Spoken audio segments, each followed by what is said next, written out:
Hello friends, welcome to the new episode of my channel. আমি অরিত্র। এখন আমরা এই ভিডিওর মধ্যে ওয়ার 2, ধূমকেতু এবং কুলির বক্স অফিস কালেকশন নিয়ে কথা বলবো।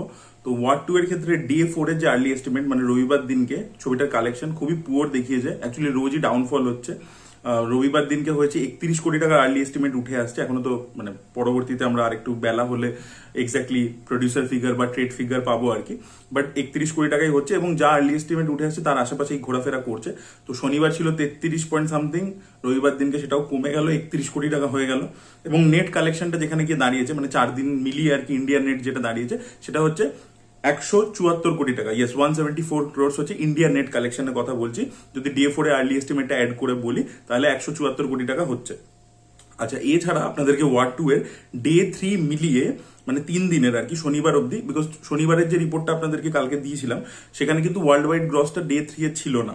ঠিক আছে, ডে 1 ডে 2 এর ওয়ার্ল্ড ওয়াইড গ্রস বলেছিলাম আপনাদেরকে, বাট ডে 3 এর ওয়ার্ল্ড ওয়াইড গ্রস কত হয়েছে সেটা জানাইনি। তো ডে 3 এর মিলিয়ে, মানে 3 দিন, 14 তারিখ, 15 তারিখ, 16 তারিখ মিলিয়ে 3 দিনের ওয়ার্ল্ড ওয়াইড গ্রস যে কালেকশনটা হয়েছে ওয়ার 2 এর ক্ষেত্রে সেটা হচ্ছে 234 ক্রোর্স। 234 ক্রোর্স হয়েছে এবং day 3, as off day 3 recovery হয়েছে ছবিটা 34%-এর। ইয়েস, ডে 4 এর মানে যেটা হচ্ছে রবিবার দিনে তার মানে ওভারসিজ কালেকশন কত হয়েছে সেটা জানতে একটু সময় লাগে এবং তখন আমরা বলতে পারবো যে ডে 4 মিলিয়ে কতটা রিকভারি হতে পেরেছে। বাট এই ছবিটা ইন্ডিয়া নেটের যে কালেকশনটা আছে সেটা ম্যাক্সিমামটা কিন্তু এখন হিন্দি বেল্ট থেকেই আসে, তেলেগুতে পুরোপুরি ছবিটা ক্র্যাশ করে গেছে। এবং ওভারঅল যে কালেকশনটা দাঁড়িয়েছে, ছবির যে বাজেট রয়েছে সেখানে কিন্তু মানে সবাই আর কি ট্রেড এক্সপার্টরা আর কি এটা ডিক্লেয়ার করে দিচ্ছে যে ছবিটা পুরোপুরি ফ্লপের দিকে যাচ্ছে আর কি। এবং ছবিটা ওভারসিজ মার্কেটে কিন্তু একেবারেই সুবিধা করতে পারেনি এবং তাই জন্য কুলির সাথে এই ক্ল্যাশে অ্যাকচুয়ালি কুলি জিতে গেছে। এবং কুলির সাথে যদি আপনারা 3 দিন, এই যে 4 দিন মিলিয়ে বলছি, 4 দিন মিলিয়ে যে ইন্ডিয়া নেট কালেকশনটা এসেছে সেখানে কিন্তু কুলি আর ওয়ারের মধ্যে ডিফারেন্সটা হচ্ছে মাত্র 20 কোটি টাকার।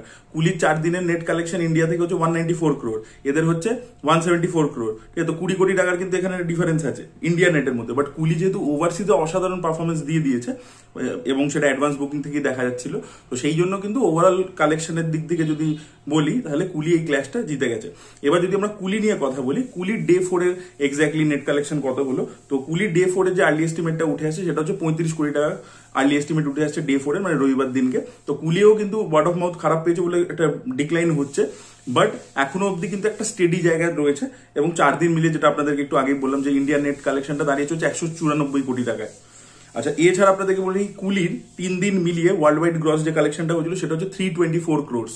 তার মানে এইখানেই ডিফারেন্সটা হয়ে গেছে ওয়ার 2 এর সাথে। ওয়ার 2 এর ক্ষেত্রে যেটা বলছিলাম 234 ক্রোর্স, এর হচ্ছে 324 ক্রোর্স হচ্ছে 3 দিন মিলিয়ে, মানে 3 দিন টোটাল আর কি ওয়ার্ল্ড ওয়াইড গ্রসটা। তো এখানে একটা 100 কোটি টাকার ডিফারেন্স দেখতে পাওয়া গেছে এবং কুলি কিন্তু অ্যাজ অফ ডে 3 51% রিকভারি করে ফেলেছে। কিন্তু ছবিটা মানডে টেস্টটা ইম্পর্টেন্ট, মানডেতে দেখা যাক কতটা ড্রপ হয় এবং সেখান থেকেই বোঝা যাবে ছবিটা কতটা রিকভার করতে পারবে। কারণ ছবিটাকে মানে পুরো ওয়ার্ল্ড ওয়াইডে 600 কোটি টাকার উপরে কালেকশন করতে হবে, তবে গিয়ে কিন্তু ছবিটা রিকভারিটা হবে। এবং ওয়ার 2 এর ক্ষেত্রে তো থিয়েট্রিক্যাল বিজনেস ইত্যাদি আরো বেশি ছিল, সেখানে আরো বেশি রিকভারি করতে হতো, সেটা তো মানে এখন তো আর অসম্ভবই লাগছে আর কি। এবং ট্রেড সেটা পুরোপুরি বলে দিয়েছে যে ওয়ার 2 কিন্তু ফ্লপ হবে। কুলির ক্ষেত্রে দেখা যাক যে কুলি মানে জাস্ট হিট ট্যাগটা পায় কিনা, এভারেজ ট্যাগটা পায় কিনা, সেটাই দেখার মতো বিষয় হবে, নাকি ভেটাইয়ানের মতো রজনীকান্তের এই ছবিটাও আলটিমেটলি ফ্লপ করে সেটাই দেখার মতো বিষয় হবে। বাট কুলির আর কি সোমবারে মানডে টেস্টটা খুব ইম্পর্টেন্ট। ওয়ার 2 এর ক্ষেত্রে যেরকম তার আগেই আর কি ব্যাপারটা বোঝা যাচ্ছে যে কোন দিকে যাচ্ছে, বাট কুলির ক্ষেত্রে এখনো মানডে টেস্ট বা উইকডেজে কিরকম পারফর্ম করছে সেটার উপর অনেকটা কিছু দাঁড়িয়ে আছে। এবার যদি আমরা ধূমকেতু নিয়ে কথা বলি, দেখুন ধূমকেতুর ডে 1 এর যে মাল্টিপ্লেক্স কালেকশনটা সেটা কালকে আপনাদের সাথে শেয়ার করেছিলাম। বাংলা সিনেমার ক্ষেত্রে আপনাদেরকে বারবার বলে আসি যে এক্সাক্ট ট্র্যাকিং ডেটা কিছু থাকে না, সেটা বলা সম্ভব নয়। প্রডিউসাররা যে যে জিনিসগুলো জানিয়েছে সেটাই আপনার সাথে শেয়ার করবো। প্রথম তারা জানিয়েছে যে ডে 4 মানে রবিবার দিনকে 400+ শোজ হাউসফুল ছিল, এটা তারা প্রথমে জানিয়েছে। সেকেন্ড যে ইনফরমেশনটা উঠে আসে সেটা হচ্ছে এখন ধূমকেতু শো বেড়ে 550টা শো হয়ে গেছে। হিন্দি শো যেহেতু পারফর্ম করছে না, হিন্দি সিনেমা পারফর্ম করছে, তাই জন্য সেগুলোকে সরিয়ে তার বদলে ধূমকেতুকে শো দেওয়া হয়েছে, এটাও প্রডিউসাররা জানিয়েছেন। এবং তার সাথে তারা ডে 3 এর কালেকশনটাও জানিয়েছে। ডে 1 এর ক্ষেত্রে তারা জানিয়েছিলেন, ডে 2 এর ক্ষেত্রে জানিয়েছিলেন, ডে 3 এর কালেকশনও তারা জানিয়েছেন। তো ডে 3 এর কালেকশনটা ধূমকেতুর ক্ষেত্রে হচ্ছে 1.87 ক্রোর্স এবং 3 দিন মিলিয়ে তাহলে 8 কোটি টাকার কাছে কালেকশন হয়ে যাচ্ছে। তো এটা আর কি প্রডিউসারদের ফিগার আর কি।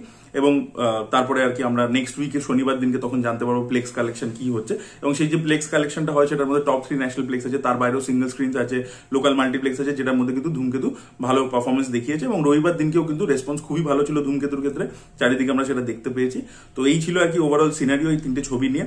ওয়েস্ট বেঙ্গলে ধূমকেতু অনেক ভালো কালেকশন করেছে, কুলি ওভারসিজে খুব ভালো কালেকশন করেছে এবং সাউথ ইন্ডিয়ান স্টেটসে ভালো করেছে। ওয়ার 2 যতটা করতে পেরেছে ম্যাক্সিমামটা কিন্তু ঋত্বিক রোশনের জন্য হিন্দি বেড থেকে করতে পেরেছে। তেলেগুতে ওপেনিং ভালো নিয়েছিল, বাট তারপরে কিন্তু পুরোপুরি ক্ল্যাশ করে গেছে আর কি, মানে জুনিয়র এনটিআরকে নেওয়াটা আলটিমেটলি কিছু লাভের লাভ হয়নি আর কি। যাই হোক, এগুলো নিয়ে আমরা পরবর্তীতে ডিটেলে আলোচনা করব, এই ওয়ার 2 এর ফেলিয়ারের কারণ ইত্যাদি নিয়ে, সেগুলো নিয়ে কিছু পয়েন্টস আছে সেগুলো অবশ্যই শেয়ার করবো আপনার সাথে। তো আপনাদের পুরো বিষয়টা নিয়ে কি ওপিনিয়ন অবশ্যই কমেন্টে লিখে জানাবেন। এই ভিডিওটা ভালো লেগে থাকলে লাইক করুন, শেয়ার করুন, চ্যানেলকে সাবস্ক্রাইব করতে ভুলবেন না। Bye bye.